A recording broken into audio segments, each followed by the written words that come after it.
Hey, it's Gino here from realeverydayenglish.com. In this video I'm going to be speaking a little bit about language learning in general, and I'm going to share with you the 5-step process that I used to self-teach myself a language, which just happened to be Spanish. Let's go.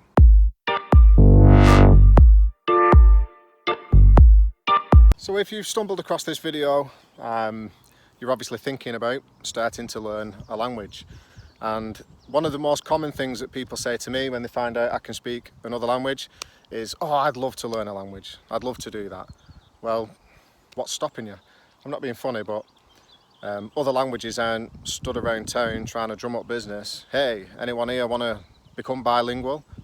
It's not the case. You have to go out there and you have to chase it. You have to take action. Just like with anything in life, I believe, you have to take action. So you could be a person who's thinking about learning English. If you are, then make sure you subscribe to my channel, because I release weekly content to help you do just that. Or maybe you're a native English speaker like me and you're thinking about learning another language, then this video will still be of use to you, because I'm going to share with you the 5 steps that I took. I didn't do this on purpose, it's just in hindsight when I look back. These are the 5 steps that I took to get myself to a decent level in another language, and you can do the same. So let's get on with it. Before we get started with the 5 steps, I'd just like to clear something up. When I say self-taught, what I mean by that is I mean that I never had a teacher that I paid for, and I never went to a school. I did it all myself using what I'm recording this video on right now, which is my mobile phone for the most part. Okie dokie. Step 1. So step 1 is you need to learn some basic vocabulary. And there are a number of mobile phone apps available right now. Most of us have mobile phones, and if you've not, then you've definitely got a PC or something that you can connect to the internet on, because you're watching this video right now. So one app that I used that built me some basic vocabulary in order for me to start thinking about how to string sentences together was an application called Duolingo. And I highly recommend using Duolingo as a beginner tool. I don't recommend it once you get past the beginner stage and you're at intermediate or maybe early advanced. I don't recommend using it then, but certainly in the early stages you need to be learning them basic vocabularies. How are you? What did you do today? Da da da da da da. And the way to do that is by using these apps. And most of these apps are like a game you just play on your phone. So just dedicate 15 minutes a day to playing this app and start learning some basic vocabulary. I'm actually shooting this week's video at the side of the canal. I'm going to make a video about canals because canals are a big part of English culture. But you can see the boat travelling down the canal.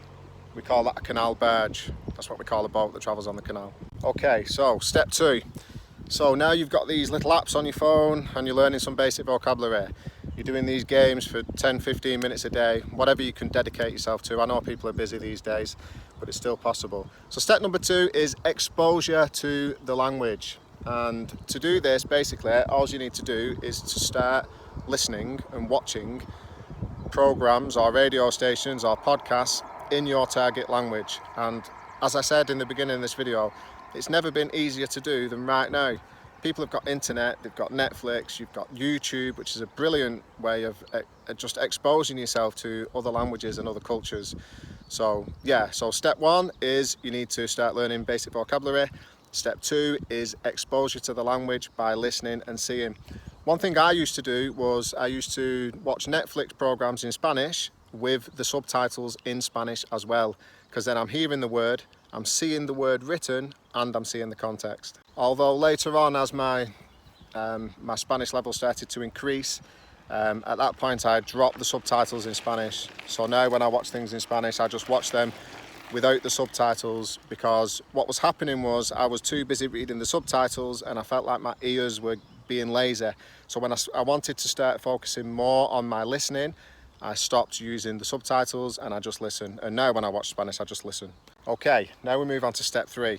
So just because we're moving on to step 3 doesn't mean we stop doing steps 1 and 2. We're still doing them on a daily basis. We're still listening to the Spanish or whichever language you're learning, and you're still using the basic vocabulary application as well. And the next stage is to start having conversations. Yeah, I get it. When I remember my first conversation in Spanish, and it wasn't a nice experience. I thought my Spanish was getting good because I'd been watching Spanish television, and I'd been using these applications, but then I tried having a conversation with somebody and I couldn't understand anything. But please don't let that deter you, because in order to grow you have to be outside of your comfort zone in any area of life, not just language, but particularly with language. And it is a fear. You have a fear of speaking, you think you sound stupid.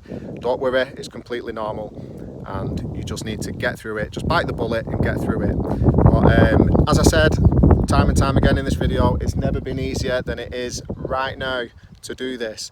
There are applications out there such as HelloTalk, where you can find actual conversation partners, and we all have mobile phones.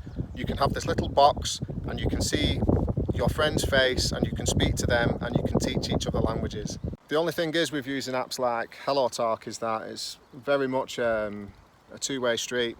So with your conversation partners, you're going to have to put the time in to teach them your native language, as well as them putting the time in to teach you your native language. And if you don't have the time to put in to teach somebody how to speak your language as well as learning another, then the only option for you is either paid conversation partners, or you can use a paid professional teacher.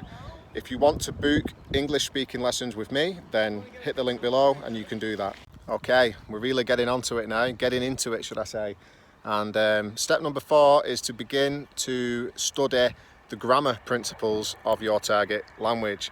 And in the beginning, when I first started having conversations, I didn't really focus too much on grammar. What I'd do is I'd just learn the infinitive form of the verb and then use that in all circumstances. So I would say something like, tomorrow I to eat, which isn't correct, but the other person would always understand what I was trying to say and they would correct me. So now you need to start focusing on grammar points, and you can do this by textbooks, you can do this for free on YouTube. There are plenty of wonderful teachers on YouTube who upload content absolutely free explaining grammar points, and I use this in abundance to master the conjugation in Spanish, because obviously the conjugation of verbs is much more complex in that language, and YouTube was my friend here. YouTube, textbooks, whatever it is you can use, or get your conversation partners to correct you every time you make a grammar mistake, and bit by bit it will start to sink in. Okay, so now we're on the 5th and final step, which isn't really a necessary step. This is just what I've done because I'm blessed to have the opportunity to be able to do it. And step number 5 is immersion exercises. So what I mean by this is you want to go to a country that speaks your target language, and from the minute you get off the plane or the boat or out of the car, however you get there, from the minute you get to that country, you don't speak one word of your native language. You just speak the language. And this is hard, but the benefits of it are so good. The last time I went to Spain, I was only there for 4 days. And then when I came back, as my friend put it, he used a great analogy. He said that once you've done an immersion experience for 4 days, 5 days or a week, however may long it be, once you go back and then you start with your normal video calls to practice, then it's almost like going for a 5-mile jog after you've just run a marathon the week before. So yeah, don't worry too much if you don't have the opportunity to travel, or you're not able to do that at this present moment in time.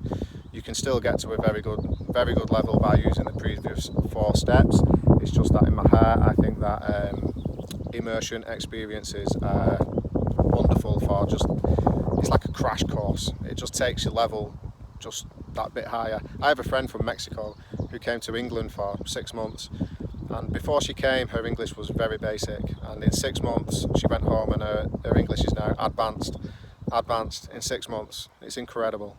So that's the 5-step process, guys. If you want to learn a language and you've got this notion that you want to become bilingual, which will bring awesome opportunities into your life, I might say, don't think about it anymore. Just take that first step. Just take the first step. Get after it. On that note, that's the end of this video. Happy language learning, folks. And if you are learning English, by the way, make sure you subscribe to the channel, because I release weekly content to help you do just that. Keep happy, healthy. See you later, people. Bye.